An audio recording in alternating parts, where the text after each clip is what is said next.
दूधशाला में बर्तन धोने के लिए ज्यादातर कौन से शोधन काम में आते हैं? बताइए। दूधशाला में बर्तन धोने के लिए ज्यादातर कौन से शोधन काम में आते हैं? तो दोस्तों इसका राइट आंसर हो जाएगा वो है क्षारीय शोधक। दोस्तों काम में आते हैं क्षारीय शोधक। और क्षारीय शोधक का उदाहरण कौन सा है? तो वो है कास्टिक सोडा, यानी कि कास्टिक सोडा प्रयोग में लिया जाता है। तो यहाँ पर डी नंबर का ऑप्शन बिल्कुल सही उत्तर इसमें हो जाएगा। आगे देखिए सेकंड नंबर का प्रश्न है, आईवीआर पीआई निमोनिया का टीका सबसे पहले किस महीने की उम्र में बछड़े को दिया जाना चाहिए? बताइए दोस्तों।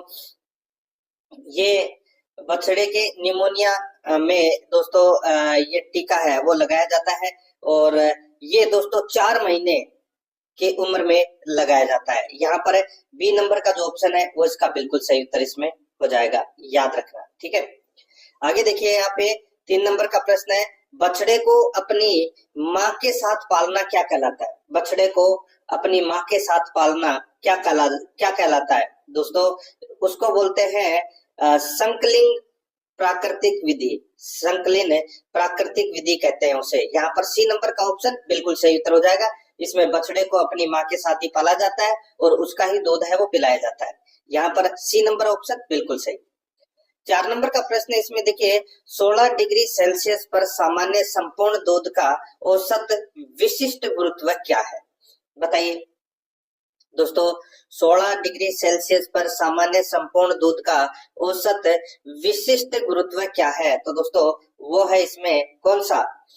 तो दोस्तों वो मैंने आपको बताया था दोस्तों 1.028 से 1.032 तक होता है। तो यहाँ पर अपना इसमें राइट आंसर बी नंबर का ऑप्शन बिल्कुल सही उत्तर इसमें हो जाएगा। ठीक है, आगे देखिए दोस्तों यहाँ पे 5 नंबर का प्रश्न है, बेजा चरवाहा समुदाय किन देशों में पाया जाता है? बेजा चरवाहा समुदाय किन देशों में पाया जाता है? तो दोस्तों ये मिस्र और सूडान के क्षेत्रों में दोस्तों ये पाया जाता है। मिस्र और सूडान के क्षेत्रों में बेजा चरवाहा समुदाय पाया जाता है। यहाँ पर बी नंबर का ऑप्शन बिल्कुल सही उत्तर हो जाएगा। ठीक है, ये आपको इसमें याद रखना है। और ये समुदाय है ये प्राचीन काल से घुमंतू चरवाहों की परंपरा को निभा रहा है। ऊंट बकरियों भेड़ों को ये चराते हैं। ठीक है, राइट आंसर हो जाएगा बी नंबर ऑप्शन बिल्कुल सही। आगे देखिए, गाय में भ्रूण यानी कि गर्भ का निर्वासन कहलाता है। गाय में भ्रूण यानी कि गर्भ का निर्वासन कहलाता है। तो वो क्या कहलाता है? वो कहलाता है दोस्तों काविंग। क्या बोलते हैं उसको? काविंग बोलते हैं। यहाँ पर ए नंबर का ऑप्शन बिल्कुल सही उत्तर हो जाएगा, काविंग।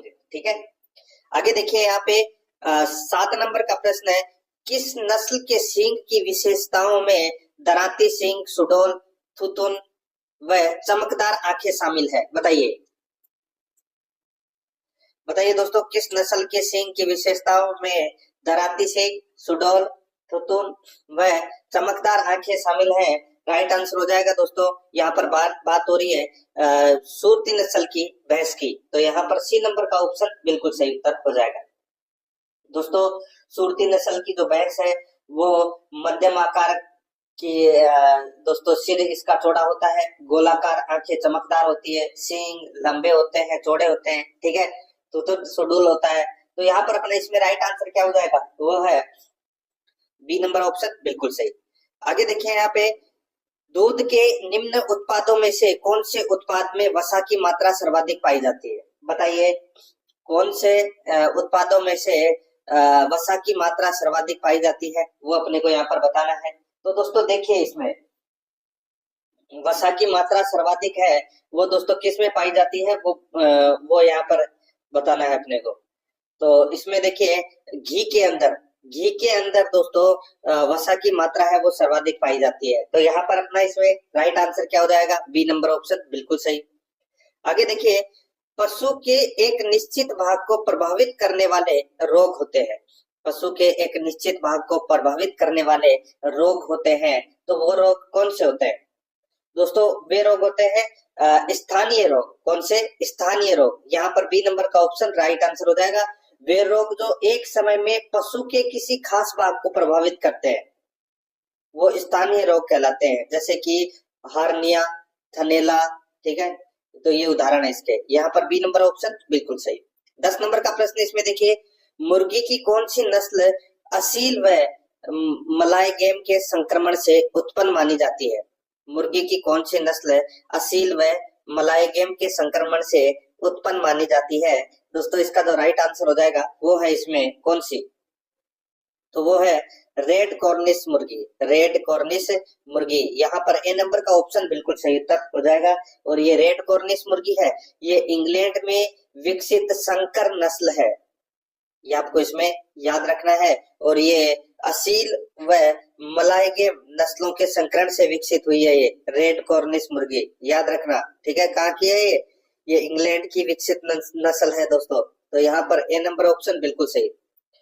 आगे देखिए यहाँ पे 11 नंबर का प्रश्न है, दुग्ध शर्करा है, ये तो सभी को पता होगा दोस्तों, दुग्ध शर्करा है।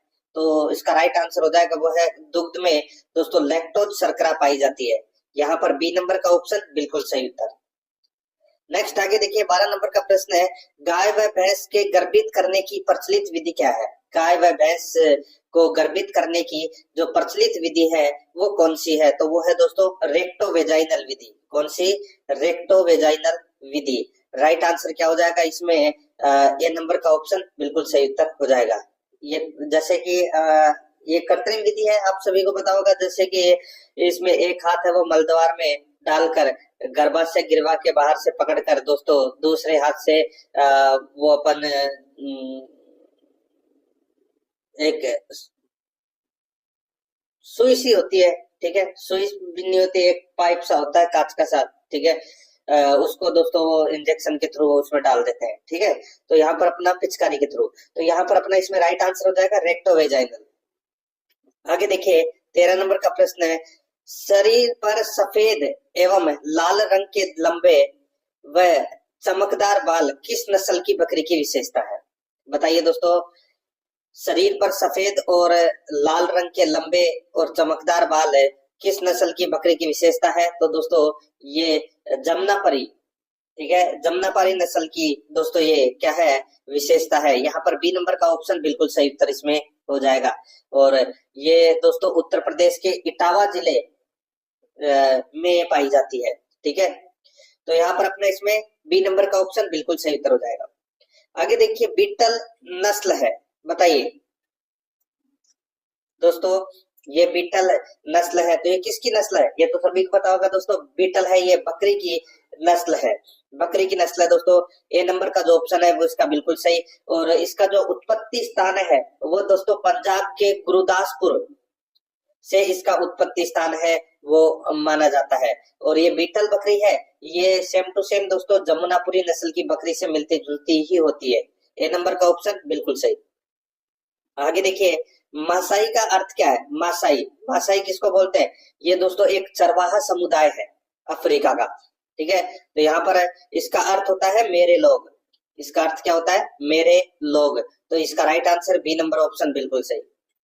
आगे देखिए 16 नंबर का प्रश्न है, भारत में निम्नलिखित में से कौन सा वन्यजीव अभ्यारण्य मायावी हिम तेंदुए की आबादी के लिए जाना जाता है? बताइए दोस्तों, भारत में निम्नलिखित में से कौन सा वन्यजीव अभ्यारण्य मायावी हिम तेंदुए की आबादी के लिए जाना जाता है? तो दोस्तों वो है कौन सा? तो वो है Hemis national park. Hemis national park कहाँ पर है? तो दोस्तों ये J&K में है। ठीक है, राइट आंसर इसमें ए नंबर का ऑप्शन बिल्कुल सही। आगे देखिए गर्बर विधि से वसा प्रतिशत ज्ञात करने के लिए दूध की कितनी मात्रा प्रयुक्त की जाती है? बताइए दोस्तों, गर्बर विधि से वसा प्रतिशत ज्ञात करने के लिए दूध की कितनी मात्रा प्रयुक्त की जाती है? दोस्तों इसका जो राइट आंसर हो जाएगा वो है इसमें दूध की दोस्तों मात्रा है वो 10.75 मिलीलीटर है, वो मात्रा ली जाती है। यहाँ पर अपना इसमें राइट आंसर सी नंबर का ऑप्शन बिल्कुल सही उत्तर इसमें हो जाएगा। ठीक है, याद रखना। और गर्बर नली जिसे हम है वो ब्यूटायरोमीटर भी कहते हैं, ये भी याद रखना है आपको। आगे देखिए यहाँ पे 18 नंबर का प्रश्न है, मुर्रा भैंस की विशेषता है। बताइए मुर्रा भैंस की विशेषता क्या है? आप सभी को पता होगा दोस्तों, मुर्रा जो भैंस है उसके गुंडीदार मुड़े हुए सींग होते हैं, बिल्कुल सही बात है। दूध देने वाली सर्वश्रेष्ठ नस्ल है, बिल्कुल सही है। मुंह, पैर एवं मूंछ पर सफेद धब्बे होते हैं, बिल्कुल सही बात है। ठीक है, मुंह, पैर एवं पूंछ पर सफेद धब्बे होते हैं, सही है। तो यहाँ पर इसका राइट आंसर हो जाएगा उपरोक्त सभी। डी नंबर ऑप्शन बिल्कुल सही। आगे देखिए यहाँ पे 19 नंबर का प्रश्न है, पशु की अस्वस्थता के लक्षण है। पशु की अस्वस्थता के लक्षण क्या है? तो दोस्तों इसमें देखिए, पशु का लंगड़ाना, दीवार या खंबे पर सिर मारना, असामान्य तरीके से घूरना, तो ये पशु की अस्वस्थता के लक्षण है। तो यहाँ पर अपना इसमें राइट आंसर उपरोक्त सभी, डी नंबर ऑप्शन बिल्कुल सही। आगे देखिए, घरेलू मुर्गी क्या है? बताइए घरेलू मुर्गी क्या है? दोस्तों घरेलू मुर्गी है जिससे एक पक्षी जिसे मांस एवं अंडे प्राप्त करने के लिए रखा जाता है, उसको बोलते हैं घरेलू मुर्गी। यहाँ पर बी नंबर का ऑप्शन बिल्कुल सही उत्तर हो जाएगा।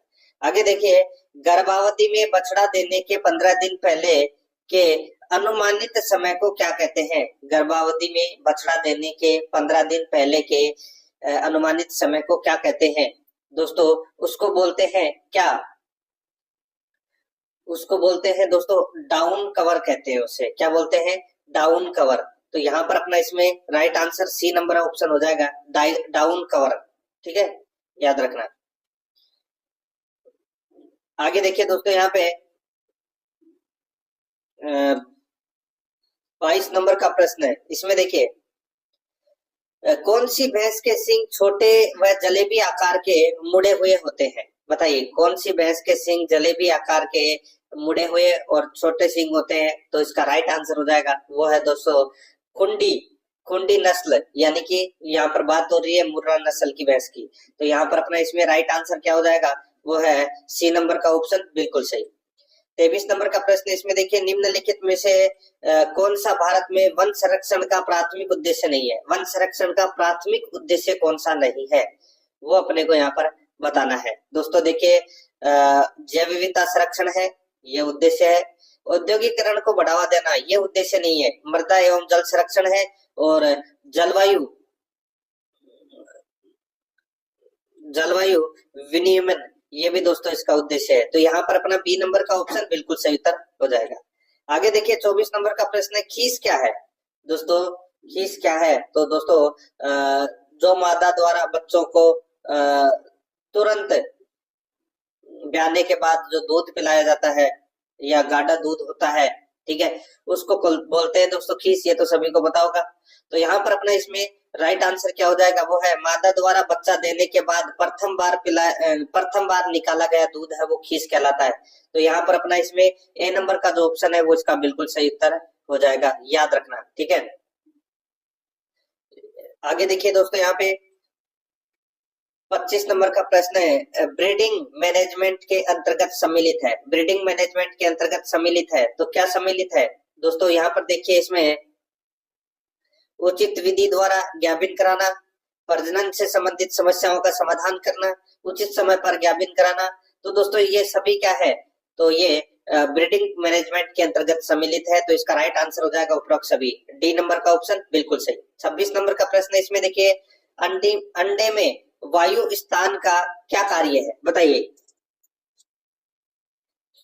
अंडे में वायु स्थान का क्या कार्य है? तो दोस्तों वायु स्थान अंडे के गोल हिस्से में होता है, और यह श्वसन और दबाव समायोजन में मदद करता है। तो यहाँ पर अपना इसमें राइट आंसर हो जाएगा, श्वसन और दबाव समायोजन करता है। राइट आंसर हो जाएगा यहाँ पे सी नंबर का ऑप्शन बिल्कुल सही। आगे देखिए, 27 नंबर का प्रश्न है, भेड़ की चोकला नस्ल की प्रमुख विशेषता क्या है? भेड़ की चोकला नस्ल की प्रमुख विशेषता क्या है? तो दोस्तों यहाँ पर देखिए, इस भेड़ का शरीर सुसंगठित होता है, यानी कि सुगठित होता है, बिल्कुल सही बात है। इस भेड़ के चेहरे का रंग प्राय भूरा या काले रंग का होता है, ये भी बिल्कुल सही है। इसके कान एवं पूंछ मध्यम आकार के होते हैं, ये भी बिल्कुल सही है। तो यहाँ पर इसका राइट आंसर हो जाएगा उपरोक्त सभी, डी नंबर ऑप्शन बिल्कुल सही। आगे देखिए, निम्नलिखित में से दूध की उपस्थिति पर समरूपीकरण का क्या प्रभाव पड़ता है? निम्नलिखित में से दूध की उपस्थिति पर समरूपीकरण का क्या प्रभाव पड़ता है? तो दोस्तों समरूपीकरण का क्या प्रभाव पड़ता है? तो यहाँ पर इसका जो राइट आंसर हो जाएगा वो है दोस्तों, यहाँ पर बताइए। तो देखिए दोस्तों, यहाँ पे सफेद रंग का दिखना, दूध की उपस्थिति पर समरूपीकरण का क्या प्रभाव पड़ता है? तो दोस्तों सफेद रंग का दिखना। तो यहाँ पर अपना इसमें राइट आंसर हो जाएगा ए नंबर का ऑप्शन बिल्कुल सही उत्तर हो जाएगा। 29 नंबर का प्रश्न है, इसमें देखिए हिमाचल प्रदेश में पाए जाने वाला प्रमुख चरवाहा समुदाय कौन सा है? तो दोस्तों हिमाचल प्रदेश में गद्दी चरवाहा समुदाय है वो पाया जाता है। यहाँ पर बी नंबर का ऑप्शन बिल्कुल सही। बंजारा जो समुदाय है ये दोस्तों राजस्थान और मध्य प्रदेश में पाया जाता है। और देखिए ये मालधारी है ये गुजरात में पाया जाता है दोस्तों, ठीक है, चरवाहा समुदाय है। और ये जो धंगर है ये दोस्तों महाराष्ट्र में पाया जाता है। तो यहाँ पर बी नंबर का ऑप्शन बिल्कुल सही। आगे देखिए 30 नंबर का प्रश्न, निम्न में से सही सुमेलित है, निम्न में से सही सुमेलित कौन सा है वो अपने को यहाँ पर बताना है। देखिए यहाँ पे दोस्तों भेड़ के मांस को मटन, भेड़ के मांस को मटन कहते हैं, बिल्कुल सही है। भैंस के मांस को बफिन बोलते हैं दोस्तों, बिल्कुल सही है। गाय के मांस को बीफ बोलते हैं, बिल्कुल सही है। तो यहाँ पर अपना इसमें राइट आंसर हो जाएगा उपरोक्त सभी, डी नंबर ऑप्शन बिल्कुल सही। आगे देखिए पशुओं में होने वाला जहरबाद रोग के नाम से जाना जाता है, पशुओं में होने वाला जहरबाद रोग के नाम से जाना जाता है। इसका जो राइट आंसर हो जाएगा दोस्तों वो है कौन सा? तो दोस्तों वो है ये जहरबाद रोग है, ठीक है, जहरबाद रोग के नाम से जाना जाता है। तो दोस्तों इसका सही उत्तर हो जाएगा लंगड़ा बुखार, कृष्णजंगा, एक टंगा। तो यहाँ पर इसका राइट आंसर हो जाएगा दोस्तों वो है डी नंबर का ऑप्शन बिल्कुल सही, उपरोक्त सभी। आगे देखिए 32 नंबर का प्रश्न है, दही में प्रयुक्त जामन में उपस्थित बैक्टीरिया है, दही में उपस्थित यानी कि दही में प्रयुक्त जामन में, जामन देते हैं ना अपन, ठीक है, उसमें उपस्थित बैक्टीरिया है। तो दोस्तों वो है इसमें कौन सा बैक्टीरिया है दोस्तों? तो दोस्तों इसमें देखिए इसमें लैक्टोबैसिलस और स्ट्रेप्टोकोकस लैक्टिस और एसिडोफिलिस, तो दोस्तों ये सभी होते हैं। तो यहाँ पर अपना इसमें राइट आंसर क्या हो जाएगा? उपरोक्त सभी, डी नंबर का ऑप्शन बिल्कुल सही उत्तर हो जाएगा। 33 नंबर का प्रश्न है, भैंसों में होने वाला गलघोटू नामक जीवाणु जनित रोग है, भैंसों में होने वाला गलघोटू नामक जीवाणु जनित रोग है, तो वो कौन सा है? तो वो है दोस्तों पास्चुरेला बुबेली सेप्टिका। तो यहाँ पर अपना इसमें राइट आंसर क्या हो जाएगा? ए नंबर का ऑप्शन बिल्कुल सही उत्तर हो जाएगा, ठीक है, ये आपको इसमें याद रखना है।